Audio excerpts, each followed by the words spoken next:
What first drew you to music and how jazz and playing the saxophone became your passion? I was born in Illinois, but I'm from Virginia, pretty much raised there. I started playing saxophone in sixth grade. My sister, she wasn't really a musician, but she played in band. She's about 8 years older than me, so I did see her kind of squawk on a oboe for a couple years. Uh, Actually, she's pretty good. But and then she also played some bells. But I decided to try out for band in sixth grade. I tried out with and scored a good enough on the hearing test. I mean, gosh, I still remember like the teacher came in with a record player Oh, and wow. like put the needle down, and it was like hearing test for band, and it was like, can you tell the difference between these two melodies? And it was very very basic. Mhm. Now in retrospect, after having taught middle school, I now realize that that was just to make it so that every student didn't choose like the fancy instruments, so saxophone, Mhm. trumpet, and drums. But I did end up scoring pretty well on it, and I chose saxophone. And like any student, probably didn't practice enough at first. I was still playing a lot of sports. Then probably about eighth grade, I really kind of started to catch the bug.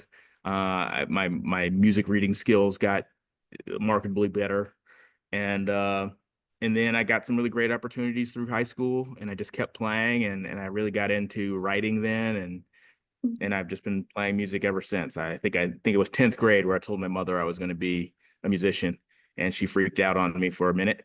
And then I just said I promise I'll be able to support myself, and I've never looked back. So I've been doing it ever since about 10th grade, and probably Mhm. started playing professionally the next year. Little like garage bands playing at a kids festival or something like that. Saxophone was my first instrument. I play a lot more now, but Mhm. uh but saxophone was just something that really spoke to me. Uh and I ended up applying to James Madison University, and I went to did my undergraduate there in jazz performance and uh jazz studies, saxophone performance. Mhm. And then I went out on the road, and I played out on the road for a while. I was in the Navy band for about 6 years, stationed in Newport, Rhode Island, and then also in Japan, in Yokosuka, Japan. And then I got out of the Navy, and shortly after I met the woman who would become my wife, Oh. and then came back to the States, did a master's degree there at UMass, and then I've been living here in Western Massachusetts ever since, playing and writing and doing all the things. You mentioned you got your Bachelor of Music as well as your Master's. How were those Mhm. experiences in higher education help shape your career? A lot. You learn a lot. You learn a lot of just like technical things.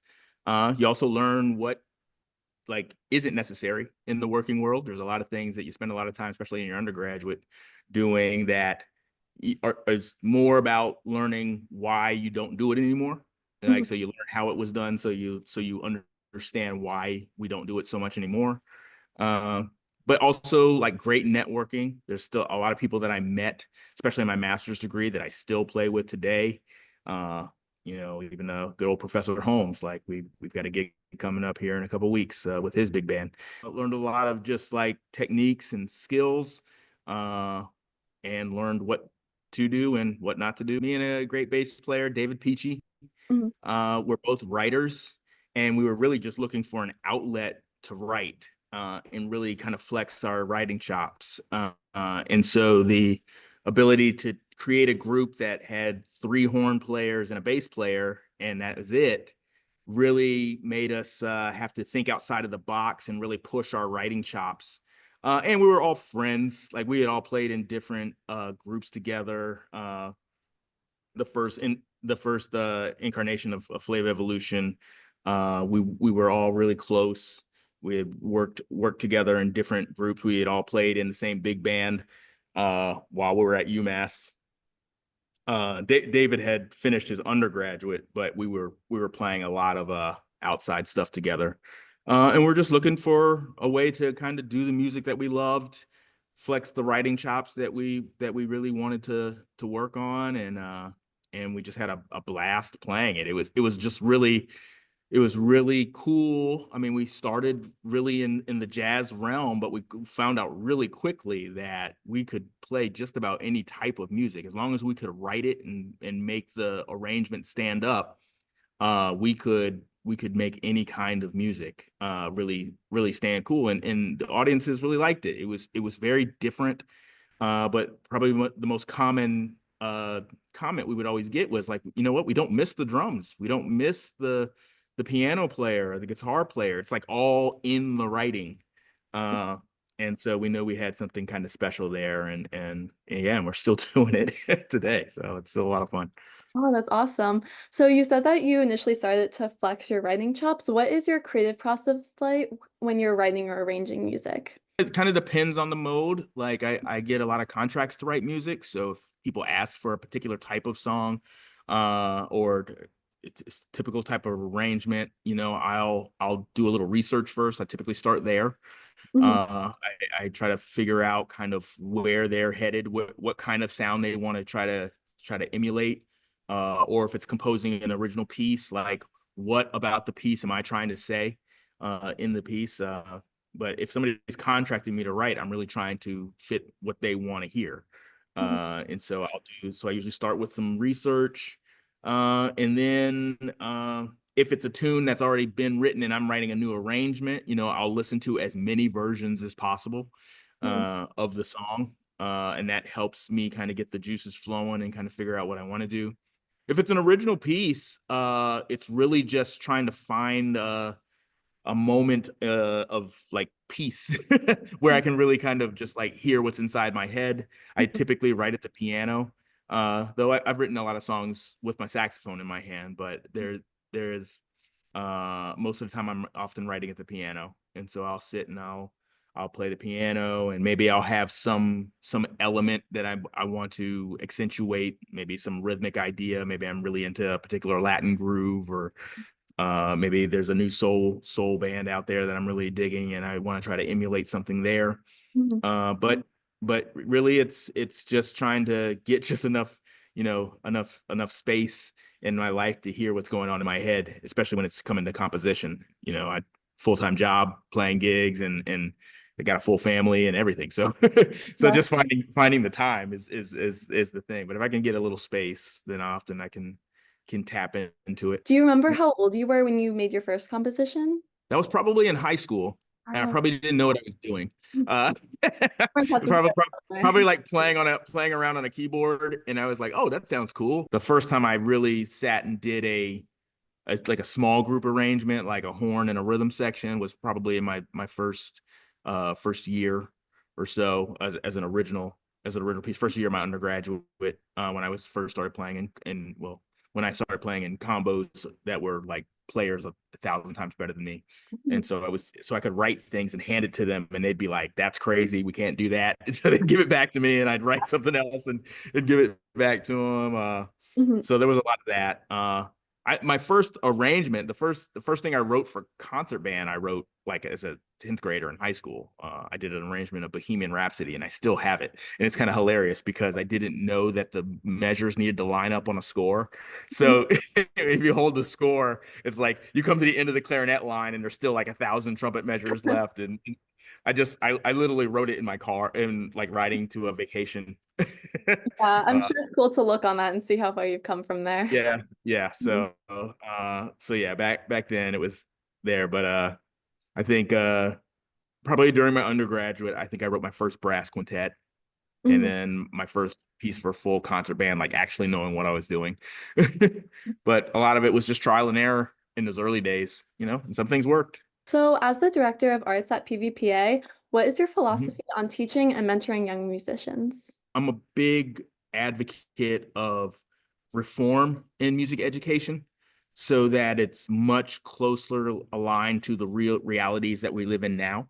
And so here at PVPA, we really approach education, arts education, and in music in particular from a very contemporary place. How does music touch students' lives in the real world? Uh, and so, you know, there are still a lot of things in formal music education that just don't we just don't really use, that Mhm. in 25, 30 years of writing music, I've written one madrigal. And that was for a musical to like grab hold of that sound.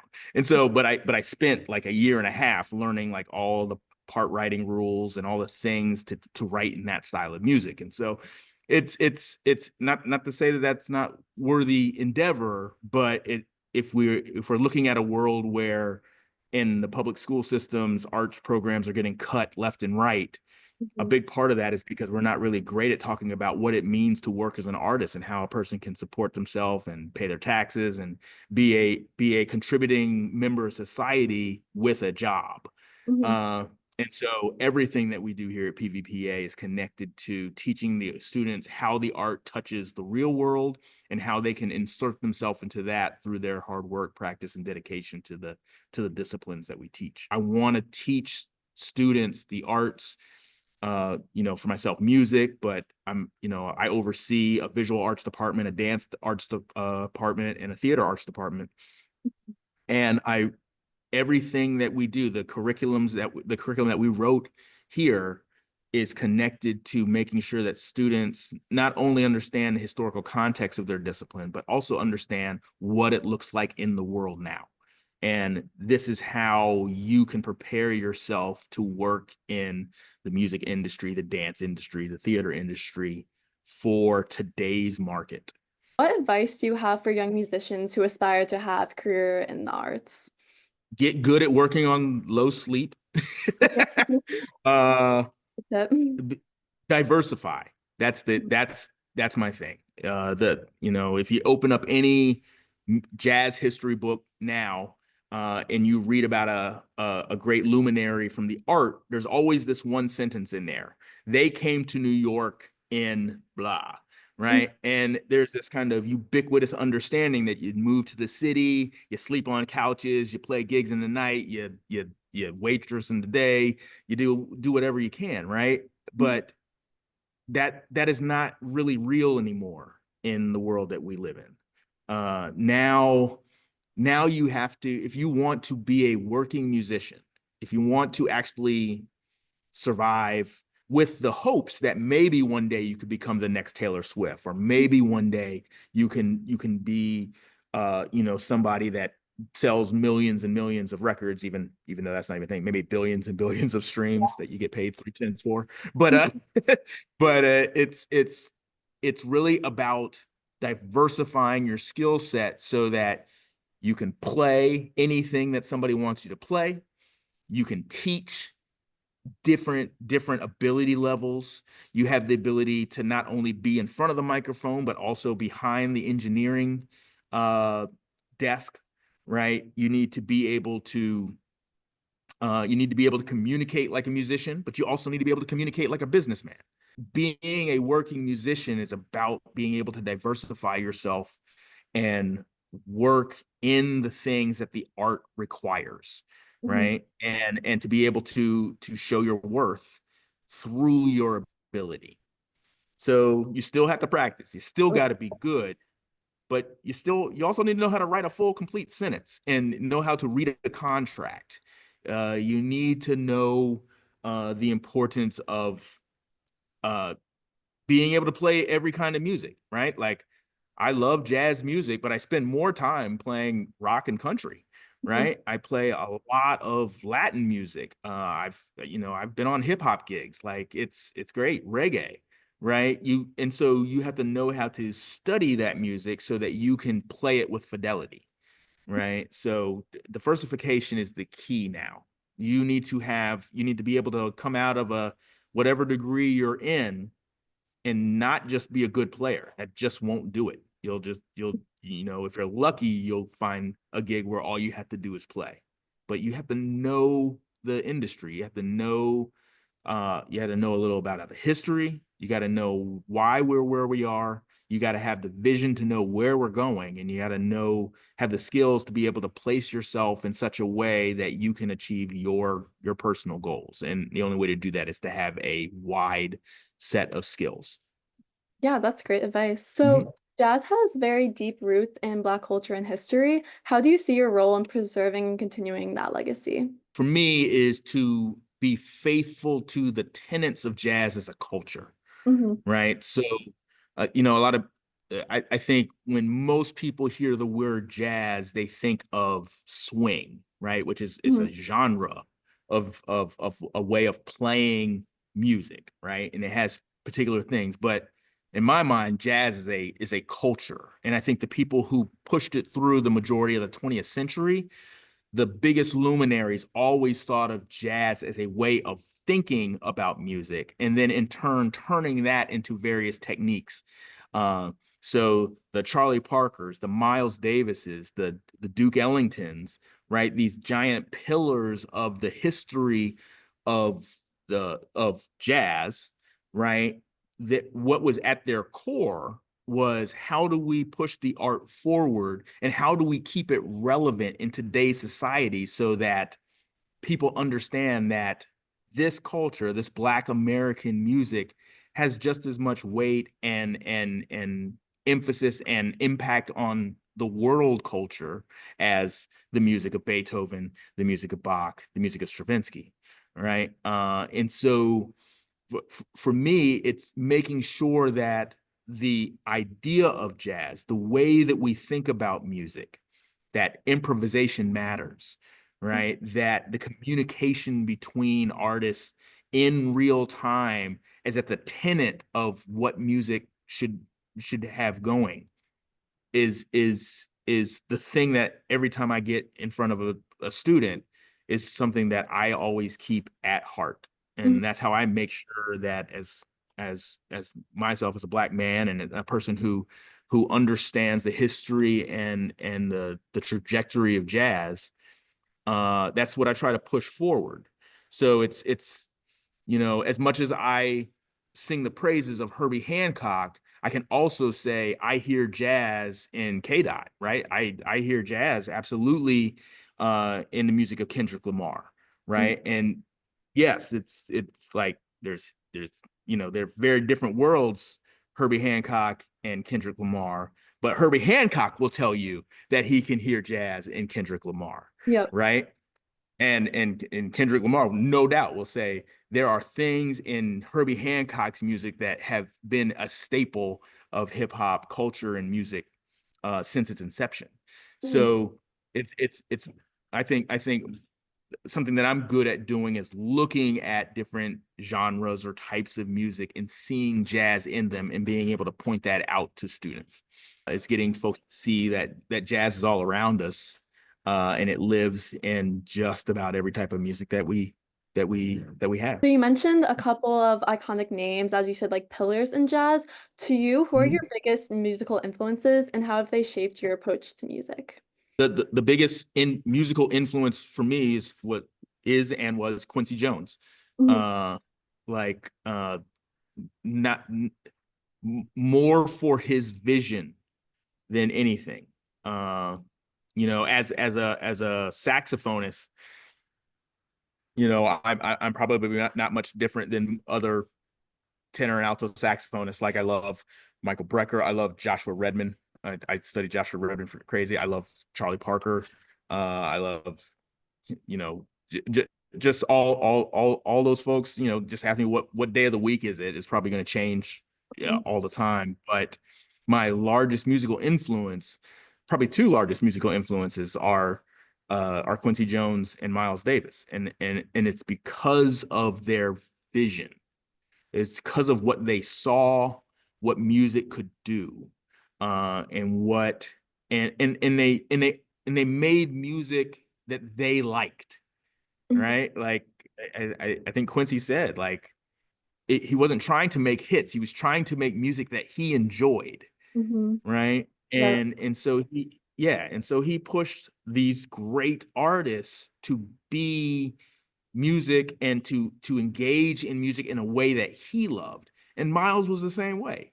Like for the better part of 40 years, right? Just about so many of the great luminaries from 1945 through 1985 came through Miles's band, Mhm. right? Because he was always looking forward, and sometimes to the detriment of his ability to sell records or build an audience, but he was always pushing forward. He was always trying to find a new sound. And how can his understanding about what music is and how music can touch different artists and people, he never lost that light. He never lost that guiding principle. And I think Quincy was the same way.